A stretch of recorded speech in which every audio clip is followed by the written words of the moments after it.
He was a war hero, a world-renowned explorer, a British officer with a sharp mind, a chiseled jaw, and eyes that always looked just beyond the horizon, as if he were seeing something the rest of us missed. Some called him mad, others called him brave, but to those who followed his every expedition, he was a legend. Colonel Percy Harrison Fawcett, the real-life Indiana Jones. And in 1925, he vanished. Not just into the dense green hell of the Amazon, but into myth, into the whispers of tribes, into the pages of explorers' journals, into a place so dangerous, so impossibly vast, that entire civilizations could rise and fall without anyone ever knowing. But before his name became attached to ghost stories and conspiracy theories, Fawcett was something very real, a soldier turned adventurer. And his obsession wasn't gold or power or fame, it was something far older, far more seductive. The idea that deep within the Amazon rainforest, beyond the rivers and jaguars and spears, lay the ruins of a lost city, a place he called simply Z. A city of stone, of mathematics, of astronomy, built not by savages, but by a civilization that rivaled ancient Greece. Fawcett wasn't just chasing fantasy. He believed he was chasing history, hidden under vines, but that belief would cost him everything. Born in 1867 in Devon, England, Fawcett grew up surrounded by stories of the unknown. His father was a member of the Royal Geographical Society. His older brother was a theosophist who believed in Atlantis and ancient wisdom. Percy?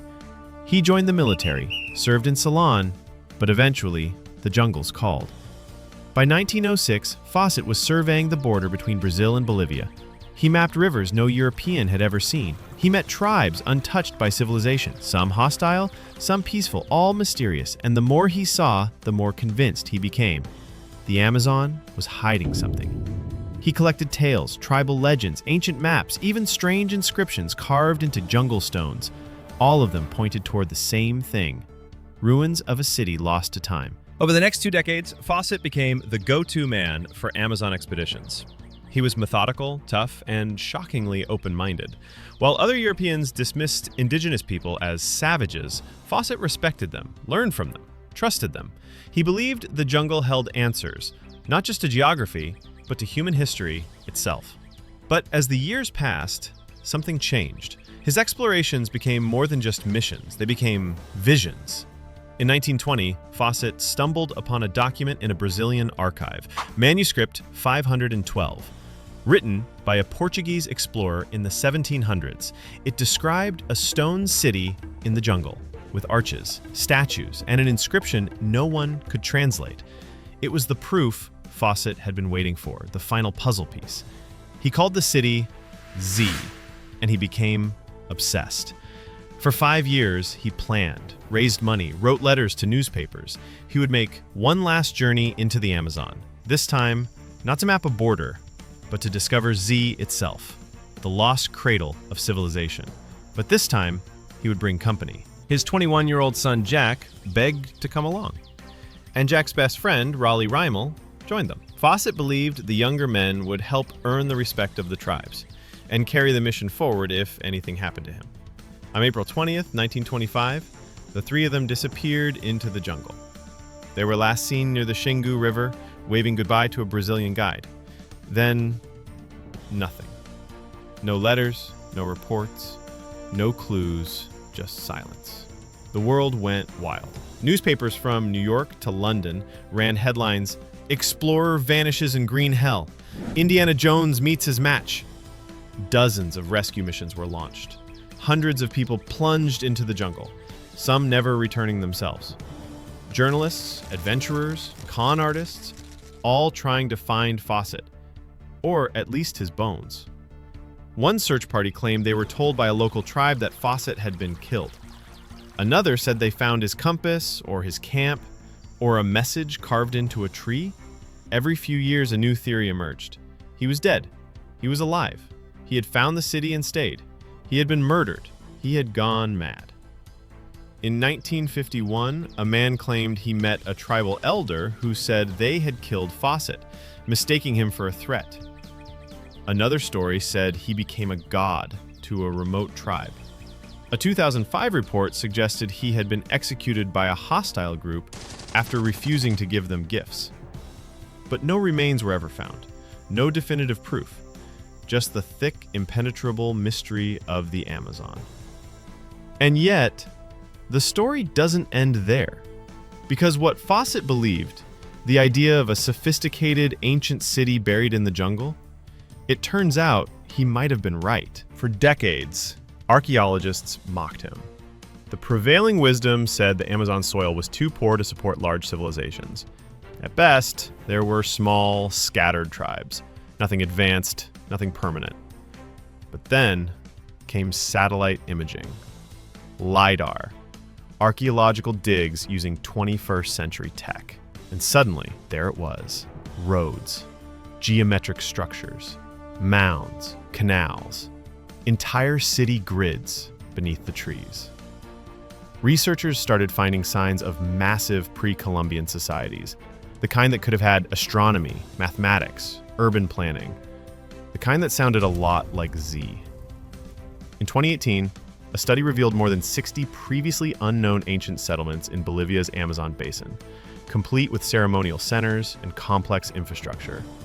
They had been hiding in plain sight, just beneath the canopy. Fawcett, it seemed, wasn't chasing a fantasy. He was just 80 years too early. But why did he vanish? That's where the story turns darker. Some believe he was betrayed, that his camp was ambushed by a tribe who mistook him for an invader. Fawcett, after all, refused to travel with armed guards. He believed diplomacy was the only path. Others think the jungle simply won. Malaria, starvation, poison. There are 1,000 ways to die in the Amazon, and few leave footprints. A more haunting theory says Fawcett found what he was looking for, that he stumbled upon a secret, something ancient, powerful, protected, and that he chose to stay. That the explorer became part of the mystery. In one of his last letters home, Fawcett wrote, "You need have no fear of failure." It wasn't bravado, it sounded like certainty, like a man who had already seen what lay ahead. Today, Fawcett's name lives on in books, movies, even in Hollywood myths. He inspired characters like Indiana Jones. But the truth is far more compelling than fiction. He was a man who defied empire, ignored convention, and walked willingly into a place few dared enter. Not for glory, not for gold, but for the possibility that we had missed something.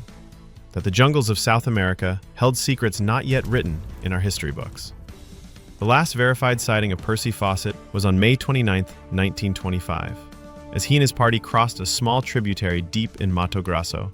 From that moment on, no European ever saw him again. Somewhere out there, maybe under a tangle of roots or in the memory of a tribe that keeps its stories close, lies the answer. Did he find Z?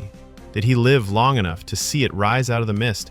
Did he die within days of entering the forest, bones swallowed by the green?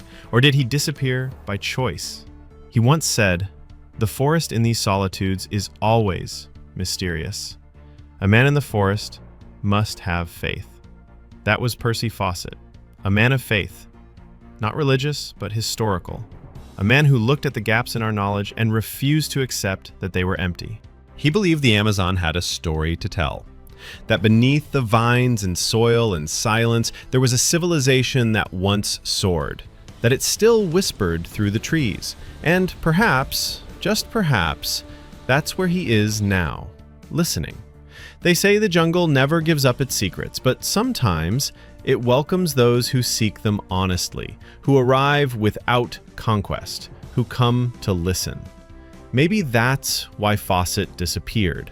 Not because he failed, but because in some strange way he succeeded.